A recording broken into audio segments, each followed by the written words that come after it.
voila. It's perfect. Scotty, sit. Who's a good little lamb? Stay.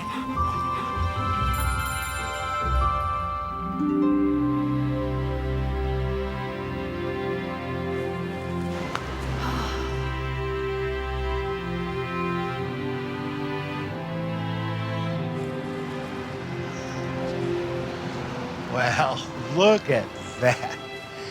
You've outdone yourself again this year. I didn't I? Yeah. Oh, how adorable. Good boy, Scotty. Good boy.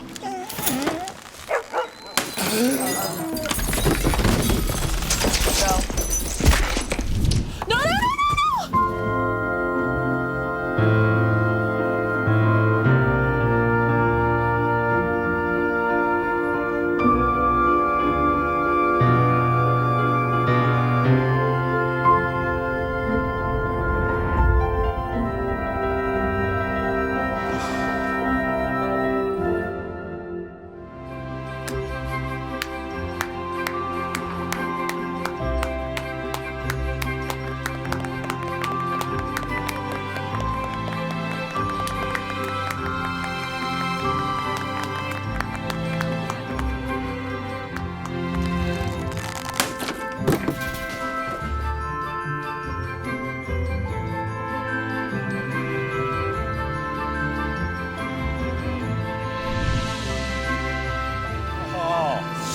I love it. That's about the way it goes, right? Our best laid plans around this time of year. And man, it is that time of year. It's upon us. Merry early Christmas to you. Can I already say that? I think maybe I can. The season, of course, like officially on, isn't it? And so no doubt you will begin to see, if you have not already begun to see, the signs and the bumper stickers and the coffee mugs and the clings and the social media posts that say Jesus is the reason for the season.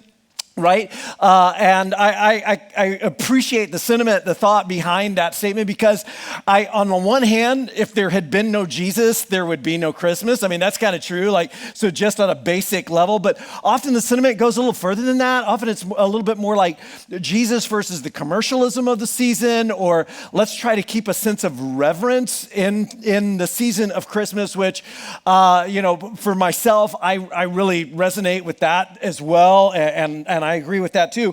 But if Jesus was correct, and if his first followers were correct, it may actually be more accurate to say that we are the reason for the season, that you are actually the reason for the season, and I am the reason for the season, because if we weren't such a mess, if we weren't all such a mess, if this world wasn't such a mess, there would have been no need for Christmas, for God so loved this messy world and messed up, broken people like me and like you, that he actually moved towards us. He was drawn to us, not repelled from us, which is an amazing thing to think. And so maybe, I don't know, this might go a little too far, but maybe it's time for some new clings and some new signs and some new Christmas ornaments that say, and I don't know, this might sound a little narcissistic or even sacrilegious, but might say something like, I am the reason for the season.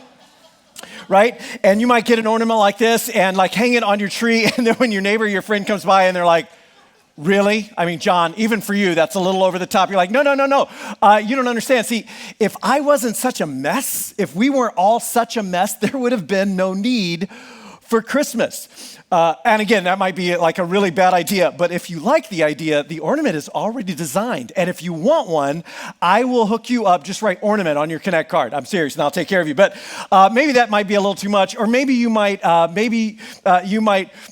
up with a sign or something that says "My boss." Maybe I have a difficult time at work, like you get really frustrated with your boss, and you just stick that in your cubicle. And he walks by and he's like, "Yeah," and you're like, yeah.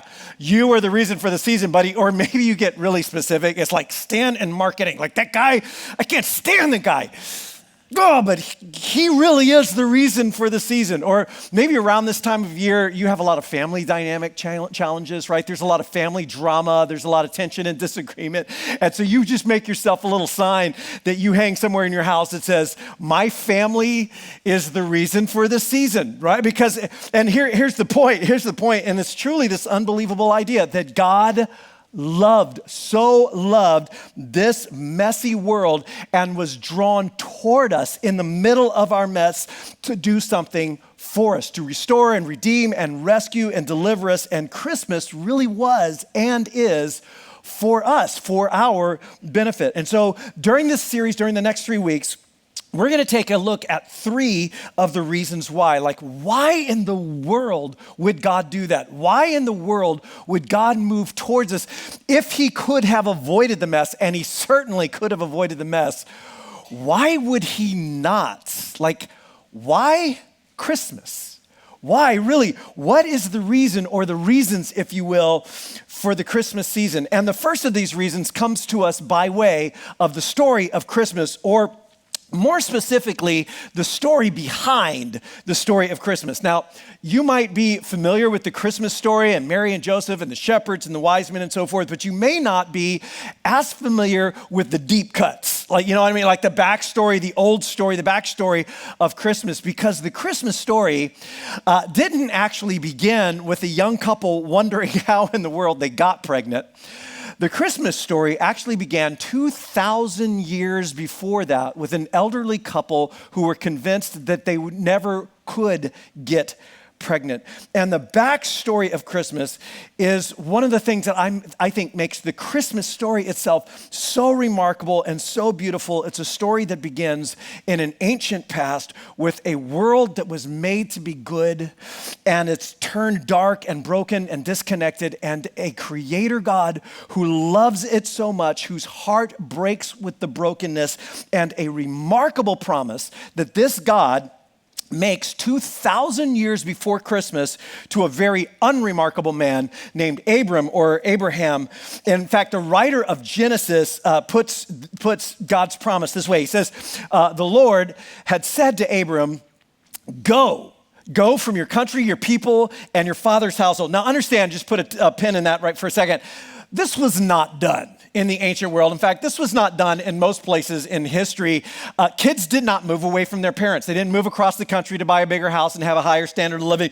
That was never done until very recent history for lots of reasons, a very different value system. They valued rootedness and their connectedness to their family and community much more than maybe standard of living related issues, but especially for security. And I don't mean financial security. I mean actual physical security, because it was dangerous to do something like this. A person's security, in fact, their very identity was to be found in their clan, in their tribe, in their country, their people, and their father's household. And God is saying to Abraham, I want you to leave everything you've ever known. I want you to leave your roots and go. It's like, go, okay, go where? And this is the part I really love. It makes me chuckle every time. To the land I will show you. Like, what? That's a little vague, don't you think? It's a little loose on the edge. Like, I'll tell you when we get there? Really? I mean, there's not a lot for Abraham to go on with this. Like when he gets home to tell Sarah, his wife, that they're leaving, like, pack it up, honey, we're out of here. God told us to leave. And she would ask a very reasonable question. Leave? You want me to leave my family? Like, where are you taking me? To which Abraham says, yeah, I don't really know. God just told us that he would show us when we got there. I think wives tend to like a little more detail on things like that. Maybe it's just my wife. Maybe it's you as well. And God asked, you think about this, God asked Abraham and he asked Sarah to risk everything and step into extraordinary uncertainty. And in exchange, God makes Abraham a promise. And here's what he says to Abraham. And I will make you a great nation. And now you got Abraham at the time is an elderly guy. He's an older guy. He and Sarah, his wife, have no children. And he's probably thinking, great nation. I would settle for just someday being a great grandfather. I mean, that would be more like that's unbelievable enough. I will make you a great nation. And then God goes on, and I will bless you, and I will make your name great. Now think about this, just for a second. That actually happened. That actually came true, that Abraham's name eventually became great, so great that thousands of years later, all around this world, most people have heard of and know who Abraham is. I mean, that's amazing. That's incredible. But it's what God says next that sets up the stage for the Christmas story. And here's what he says next. And you will be a blessing. In other words, other people will be better off because of you. There are people who you've never met and who don't even live yet, whose lives will actually be better because you lived and because of what I do through you. In other words, this blessing, as I bless you, isn't just individual and it isn't just for you, it is instrumental. And it's for others. As I bless you, it's actually instrumental, which, by the way, God's blessing always is instrumental. It's not just for us. And so like this Christmas, if you're feeling like #blessed and there's some good things happening in your life, a great question to ask yourself is, who else is this for? I mean, it's for me, and that's fantastic, but it's never just for me. Who else is this for? Anyway, that's when God says exactly who is going to be better off and going to be blessed because of Abraham. And this is where it just starts to get just so unbelievable and really incomprehensible from Abraham's perspective and almost kind of nonsensical, because here's what God says next. And all peoples on earth will be blessed through you. Every people group, every tribe, every clan, every ethnicity, every people group will be blessed, Abraham. Now, this isn't just, to say this is countercultural just doesn't go far enough. This isn't just countercultural. This is much further out of the box than just countercultural. In this cultural moment, nations did not bless other nations. Ethnicities, people groups did not bless other people groups. The ancient world was an extraordinarily violent place. If you've ever read anything out of ancient history, it puts just an exclamation point on that. It was extraordinarily violent, extraordinarily ethnocentric and xenophobic, and ancient people did not bless other tribes, other clans, other people at all. In fact, here's what they conquered other people. They enslaved other people, they plundered, they hated, they definitely feared other people, but they did not bless other people ever. And God gives Abraham this unbelievable, incomprehensible, really impossible to even think of promise that someday, Abram, all peoples on earth are going to be blessed through you. In other words, every person on the planet will eventually be positively impacted by what is about to happen to you and through you. Good things will come to their lives through your life. And though it was unbelievable and seriously incomprehensible, there's no way he could have even wrapped his head around what that might have meant in that moment, and frankly, kind of impossible, we're told that Abraham actually believed him. Abraham actually believed, and though he would not live long enough to see either his name become very great or the people on earth to be blessed through him, eventually he and his wife Sarah do have a son named Isaac. And then Isaac has, two sons actually, Esau and Jacob. Esau is the older son, and frankly, the family line should trace through Esau, but Jacob, the younger brother, was a con man. He's like a schemer. He's like this nefarious sort of person, and he actually deceives his older brother Esau out of the birthright, the right to be the firstborn, and he kind of steps into that place and kind of, weasels his way into that place. In fact, there is so much family dysfunction in this story, in the story of these generations. It is so bad that you should read it. And you should read it around Christmas. I think so. Like, we should all read this story around Christmas because it will make you feel better about your family.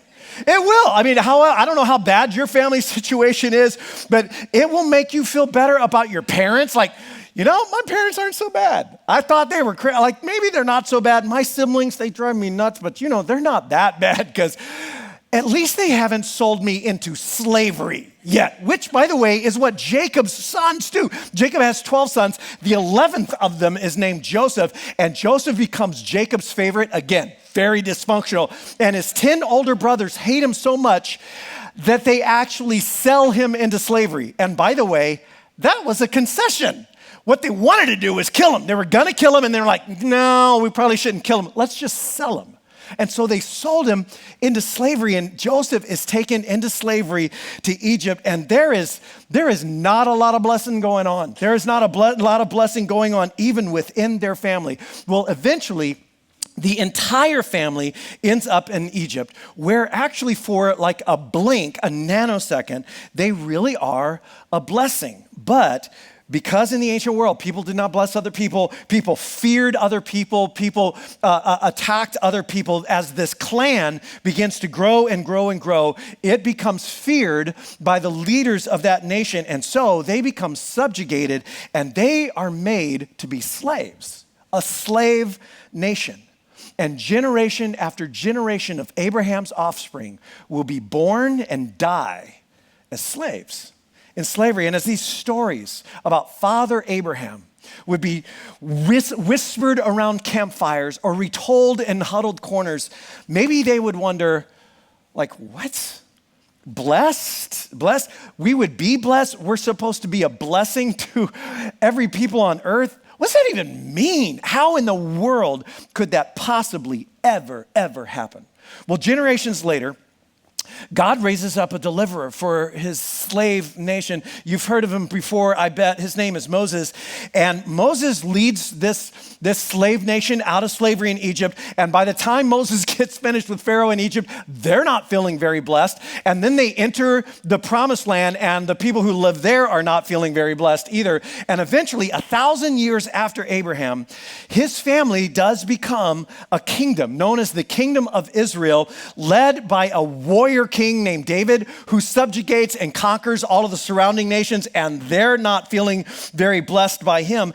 And in fact, over the years, rather than blessing the nations, they become like the nations. Rather than blessing anyone, they just become just like them. The gods of the other nations, the superstitions, the practices, the economic practices and political and spiritual practices and social and moral practices, the abuse and treatment of the weak and the disfranchised and the poor, over and over, they just become like everybody else.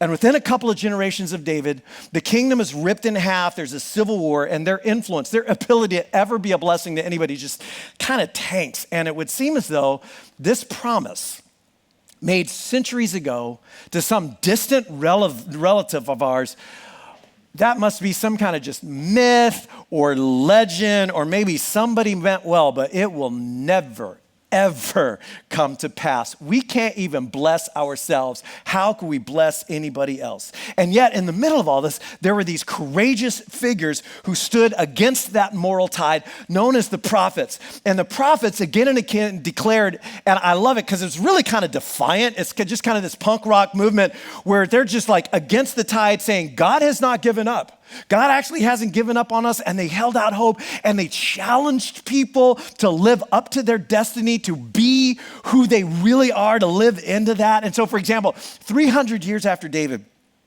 in this moment of national crisis, I mean, if you can just kind of imagine the scene, the invincible empire of Assyria, massive armies from northern Iraq, are marching across their land, and they are just destroying and slaughtering everything and everyone. And it looks for sure like certainly this little kingdom is about to get wiped off of the mat, as many other peoples are being at this time. And in this cultural moment, God speaks through the prophet Isaiah. And these words, they're not just words of incredible vision and hope. These are words of defiance. And God says to the prophet Isaiah, I will make you a light to the nations. I will make you a light to the nations. You know what a light is? It's like clarity and vision and enlightenment and like truth and hope. I will make you a light to the nations so that my salvation. Now, Isaiah is writing and speaking in Hebrew, and the word is literally Yeshua, so that my Yeshua, my salvation, my deliverance, my rescue would be felt to the ends of the earth through you. And they must be thinking, light? Light to the what? We are in darkness ourselves. Our whole nation, our people are in the dark. How are we going to be light to anybody else? And salvation for anyone? Like, we can't even save ourselves. How would we bring salvation or deliverance to anybody else? And Isaiah is saying, God has not given up on this promise. God hasn't given up on his promise. He loves this world and he wants to rescue it. Now, if you know your ancient history, you know that shortly after this, the Babylonians conquered the Assyrians, and they carry away the best and the brightest of Abraham's offspring into captivity and into exile. And they destroy the city of Jerusalem. They just demolish everything. And then shortly after that, the Persian Empire conquers and destroys the Babylonians. And it's like empire after empire just sweeping across the land. And it seems like all of Abraham's descendants are just pawns in this greater game. They have no power. They have no influence. They become disheartened, disappointed with God, angry with God, no sense of destiny, and definitely no sense of being blessed or of blessing anyone else. And 1,600 years after Abraham, God sends another prophet about 300 or so years after Isaiah named Malachi. And Malachi's words in this moment are so unbelievable. And again, I keep using this word incomprehensible because people, I'm certain, could not even understand or wrap their heads around what it might have meant. Impossible in the moment. As I was reading these words, I was thinking of like things that parents say to their kids when their kids have really messed up and just kind of blown it and failed, whatever. And you know what parents say, like to try to prop them up. We say things like, you'll get them next time, honey. And, don't give up. Don't stop believing, right? Like try and try again. You're never a failure if you don't stop trying. And we try to say these things to like encourage or prop up. And our kids are probably thinking, yeah, I don't think so. Like, I don't know. I could only hope, like maybe. And here's what Malachi says to Abraham's descendants. He says to him, speaking for God, he says, my name will be great among the nations. It will be great among the nations, from sea to shining sea, from the place where the sun rises to where it sets, from horizon to horizon. My name will be revered. My name will be great in every place where people worship, in every place where people bring incense and offerings. They are going to bring incense and offerings to me because my name will be great among the nations, says the Lord Almighty. And it is such an unbelievable thing to say in this particular cultural moment. And if the people could have responded, I'm sure they would have responded by saying, no, it won't. No, it won't. Are you kidding me? Malachi, God, your name is mocked among the nations. Your name is irrelevant among the nations. Your nation, our nation, is pathetic. We can't defend ourselves. We can't protect ourselves. We can't feed or take care of ourselves. No one in this world is looking at our nation going, hey, let's go worship their God. They got something going on. No. Zeus's name may be great someday among the nations, and eventually Jupiter's name will be great among the nations. And oh, by the way, buckle up, because Alexander is about to sweep across the nations, and his name will be great. Literally, they will call him Alexander the Great. His name will be great, but not your name. Why would you think that? And the people of God enter this long season of disappointment and darkness and futility and despair. And as the Greeks conquer the Persians and swept over the world, depositing Greek culture and Greek language and Greek thinking everywhere they went. And then eventually the Roman eagle rises to the west. And in 63 BC, Pompey, the great Roman general, walks into the temple in Jerusalem, rides his horse up into the temple, walks into the Holy of Holies where only the priests are supposed to go, looks around to find where this God is and sees nothing because these people have no idol, no image, and he just thinks, this is sad. This is pathetic. And Pompey annexes their homeland, and it is now a part of the Roman Republic, and the people wait. And they wait for hundreds of years in hopelessness, praying in darkness. Then in 49 BC, a very popular Roman general named Julius Caesar does the unthinkable. Some of you know about this. He leads his army from victories in Gaul. He leads them across the Rubicon, the river, into the city of Rome itself, which was not to be done. Generals were not supposed to bring their armies ever into the city. And the traditionalists, the Republicans, are furious, and they assassinated him, which if you remember your high school literature, Shakespeare, Julius Caesar, you know the story, right? Et tu, Brute, right? And this turns Rome into this very bloody civil war. The entire Mediterranean is engulfed in it, from which emerges Julius's adopted son, Octavian, who is now declared the emperor of a newly forming empire, and he takes upon himself the title Augustus, which means like the majestic one, the sacred, the revered one. Talk about some megalomania, but he isn't done yet. Check this out. Then shortly after this, in 42 BC, the Roman Senate votes that Julius, who had been assassinated, is actually a god. And from now on, whenever Julius's name is mentioned, he will be referred to as the divine Julius Caesar. And Augustus is quickly to pick up on the fact that if his daddy is a god, that makes him son of God. It's like, hey, this is good marketing. And so he takes on the title. He uses it all the time, son of the divine Julius Caesar, or for short, Divi Filius, son of God. Augustus Caesar, son of God. And Augustus's court poets and historians would then weave a tale of Rome's 1,000-year history that reached its pinnacle, its climax at last in Augustus and in his empire. And they wrote of the birth of Augustus as the birth of a new child through whom peace and prosperity would spread through the world. And this message was carved in stone by his propagandists known as evangelists. They would carve this in stone on monuments and inscriptions all around the Mediterranean. Good news, they would write. Good news. We have an emperor. Justice and peace, security and prosperity are ours forever, because the Son of God, referring to Augustus, the Son of God has become our Savior, the King of the world. And if you had asked anyone in the Roman Empire in this moment, from Germany to Egypt, from Syria to Cilicia to Spain, who the Son of God might be, the answer would be obvious, the politically correct answer. The obvious answer would be, well, Caesar Augustus, of course. He's the Son of God. And if you had asked anyone in the Roman Empire what God would be worshiped from where the sun rises to where it sets, the obvious answer would be, well, Jupiter would be worshiped from sea to sea. Or maybe Apollo, Augustus's patron deity, but certainly not ever Abraham's God. And three things in this moment are crystal clear. The nations would not be blessed through Abraham. And his offspring would never be a light to the nations, and their God would not be worshiped throughout the world. And that's what makes the backstory of Christmas so remarkable. Because when things were as hopeless as they could possibly be, when God's promise to Abraham was as far out of reach as it would ever be, God acted to fulfill his promise for the world. The Apostle Paul, looking back on this long history, putting the whole story together, he writes it this way: when the set time had fully come.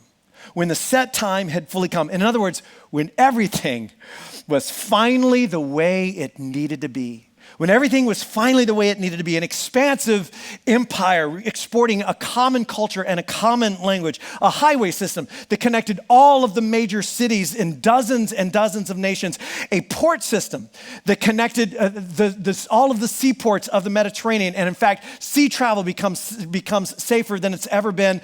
And the famous Pax Romana, the peace of Rome, bringing this degree of peace and stability and safety between nations and tribes who had been warring for centuries, if not millennia, making travel safer than probably it had ever been in all of history, a mechanism and a means for a message or a movement to actually spread across the nations when the set time had come. In other words, when things were as hopeless as they could possibly be and more ready than they had ever been. When things were as hopeless as they could possibly be and more ready than they had ever been, when the set time had fully come, God sent an angel, Gabriel, to Nazareth, to a town in Galilee, to a virgin pledged to be married to a man named Joseph, a descendant of David, and the virgin's name was, and you know what? Everyone knows what her name was. Isn't that amazing? Around the world, most of the population knows who that virgin was. The virgin's name was Mary. And the angel went to her and said, "Greetings, you who are highly favored. The Lord is with you." In other words, the Creator God, the God of your ancestors, the God of Abraham and Isaac and Jacob is for you and he is with you. Though no one has felt like God was for them or that God was with them for a very long time, he is with you, he is for you, and you will conceive and give birth to a son, and you are to call him Salvation, Yeshua. Jesus. You are to call him Yeshua or salvation, and he will be great and he will be called. Now, just imagine how these words would have resonated around the Roman Empire as Luke's biography of Jesus is copied and spread, and as people read these words, and he will be called the Son of the Most High. Not Octavian or Augustus, not Nero, not Vespasian, not Hadrian. He will be called the Son of the Most High and his kingdom. Not Rome's kingdom, not Octavian's kingdom, not the so-called eternal kingdom. His kingdom. His kingdom, a different kind of kingdom, an other's first kingdom led by a very different kind of king, an other's first king who would lay down his life for his followers instead of the other way around. His kingdom of sacrifice and love and grace and redemption and healing and wholeness, it will never end. And so ends the backstory to the story of Christmas with all its twists and turns and interruptions and dead ends and hopelessness and it'll never happen, never gonna happen.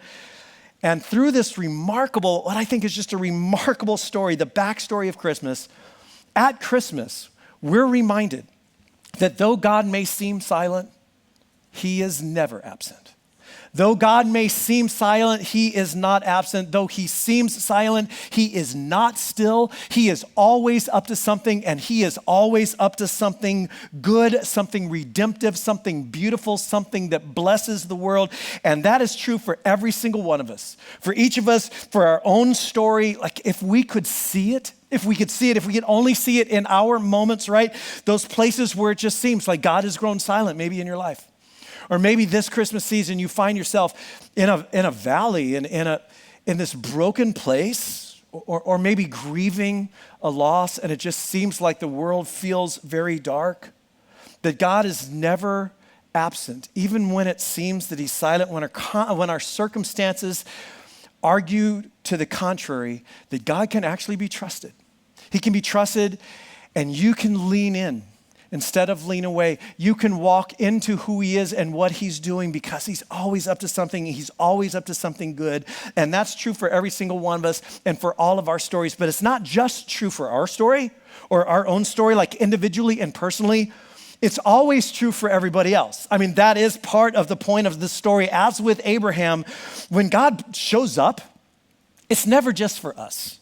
It's never just about us. It's always, always, always for others. And for me, as I read this story, I got to tell you, the backstory of the Christmas story, it raises a question. In my mind, it's kind of a challenging, even provoking kind of question. And the question is this: if the arrival of Jesus was a blessing to the world, shouldn't Jesus' followers be a blessing to the world as well? If the arrival of Jesus was a blessing to the world, shouldn't Jesus' followers be a blessing to the world as well? Are we? Am I? Are you? Are we collectively? If the world was to be better off because of Jesus, shouldn't the world be better off because of his followers? Is it? Or you could put it this way. If Jesus was the light of the world, shouldn't his collective presence, our collective presence, make the world a brighter place? Does it? Does it matter?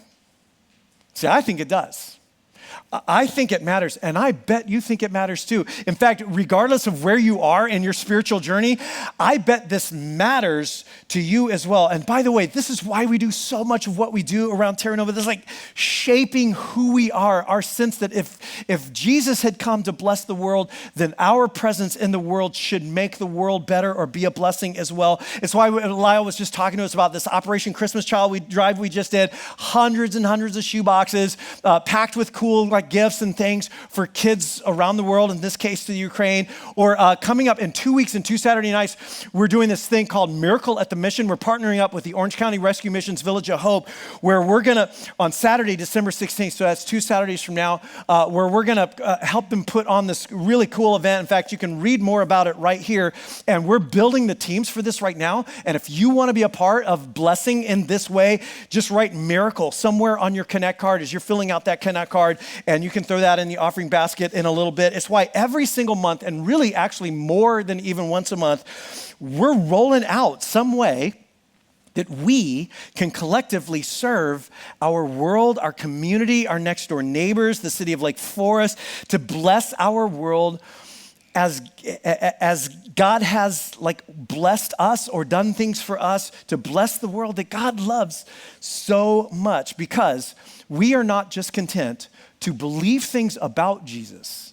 That's not enough for us. We want to actually follow him. We want to actually follow him and embrace his ways. It's why so often at December, we roll out something called Rack Your Neighbor. It stands for Random Acts of Christmas Kindness. I know, really super cute, right? Random Acts of Christmas Kindness. And in your program, you have this flyer that looks like this. And here's how it works. Because there are people who are in your life going through something, going through certain difficult things, and they could use blessing. They could use something that lifts them or helps them or encourages them. Maybe it won't fix all of their problems, but it will just be a blessing to them in this moment. And so here's what we want to have you do over the course of the next couple of weeks. Take this flyer, and here's how it works. You begin by writing your name and how to get a hold of you, because you are the one that's doing this. So this is for you to do, and then we get behind as a community and help you. And every year, somebody fills this out and says, John, I feel like you should do it. Of course you do, right? I feel like everybody else should do this. I just don't know if I should do it, and it's like, hey, that's fantastic. Glad you feel that way.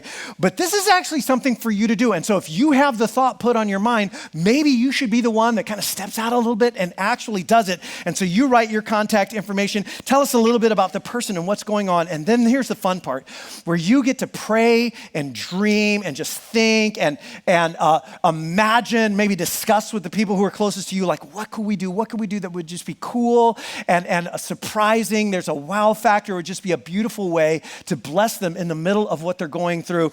And then you write that down and you come up with, I think here's what it will cost and here's how I'll get it done. And then you write that on there. So maybe you think, they're going through so much, I don't know what they have this year, but I would love to buy a Christmas present for every single one of their kids, and I'll do it. Like, I'll go the shopping, I'll wrap them, I'll do the thing. But if like I could get a good sized gift card to Walmart or something, I would go and I would buy that and I would do that for them. Or maybe you're like, I want to get pick up some supplies from Home Depot to help them rebuild that thing that broke down in the backyard or on their patio. Like, I bet that would really help them out this Christmas. That feel like a gift that would be a blessing to them. And you go, here's what I think we could do, and this is my idea. Or maybe their cars, they have a flat and they can't afford a new tire, or whatever it is. And you go, this would be cool, and we could do this. And then you just write that down, and you give us the idea of how much it'll cost, and you throw that in the offering basket before you leave. Maybe you have an idea already, or maybe you need to take this home and chew on it and dream a little bit and think about it and bring it back next week. But here's why. Because the arrival of Jesus was to be a blessing to the whole world. And shouldn't Jesus's followers be a blessing to the world as well? And we would go, of course, of course, of course. It's one of the reasons for the season, because at Christmas, God blessed the world with a different kind of kingdom, led by a different kind of king, a kingdom of peace and love and grace and generosity and truth and justice and hope. And wherever and whenever his followers come together to live out that kingdom ethic, to be citizens of that kingdom, the world is a better and blessed place. But to bless the world was just one of the reasons that God gave us Christmas. Don't miss next weekend for part 2 and the second reason for the season. Let me close this in prayer. Heavenly Father, I just want to take this moment to thank you. To thank you for loving this messy world, and really, let's make it personal, just my own messiness, my own messed up life, for loving us, for loving me enough. That you were drawn toward the mess, drawn really into the mess, not repelled from it. And that you came into our darkness and into our hopelessness to do something for us that we could never do for ourselves. To bring light and truth and grace and enlightenment and hope and rescue and deliverance, to save us so often from ourselves. I just want to say thank you for that. Thank you for Christmas. And I pray for myself, I pray for all of us in this room, that we would be people who would align with that and go, if that's who you are, Heavenly Father, we're in. If that's what you want to be to the world, then that's who we want to be to the world as well, because we will follow you. And I pray that in Jesus' name. Amen. Well, hey, thank you so much for joining us tonight. I think some of you know there's this Sing a Song of Christmas happening next door in just a minute. The kids, most of them are already there. It's going to be super cute. They're going to be singing Christmas songs or hot cocoa, Christmas treats. So we're going to head next door to the high school room in just a second. By the way, if you got really little ones like toddler and nursery, you'll need to pick them up in their classrooms first and then meet us over in that room. But as we're heading out, I want to remind you of that Connect card that Lyle was telling you about. And we love to connect with everybody every week. Love to hear from you. If you're guests, thank you so much for spending part of your weekend with us. As you're filling this out, if you would like more information or just want to jump into that Miracle at the Mission and be a part of what we're doing at Orange County Rescue Mission in 2 Saturday nights, write Miracle somewhere on this Connect card and we'll get you into play for that. And of course, you can drop this in the offering baskets on the way out. You can drop the See One, Serve One Christmas team flyers that Lyle was telling you about in the offering baskets. And if you're already ready for a Rack Your Neighbor idea, you can drop that in the offering basket too, or you could just work on it at home and bring it back next week. And of course, you can drop your offering envelopes in those baskets as well as giving online and on the app, as many of you do. And then please join us next weekend. In fact, if you got anything out of what we talked about today, bring somebody back with you for part 2 of our series and a parents' night out that we're doing on Saturday night. That's going to be super cool. Find out more information about that in the program too. God bless you guys. See you next door and then back next weekend for part 2 of Reasons for the Season.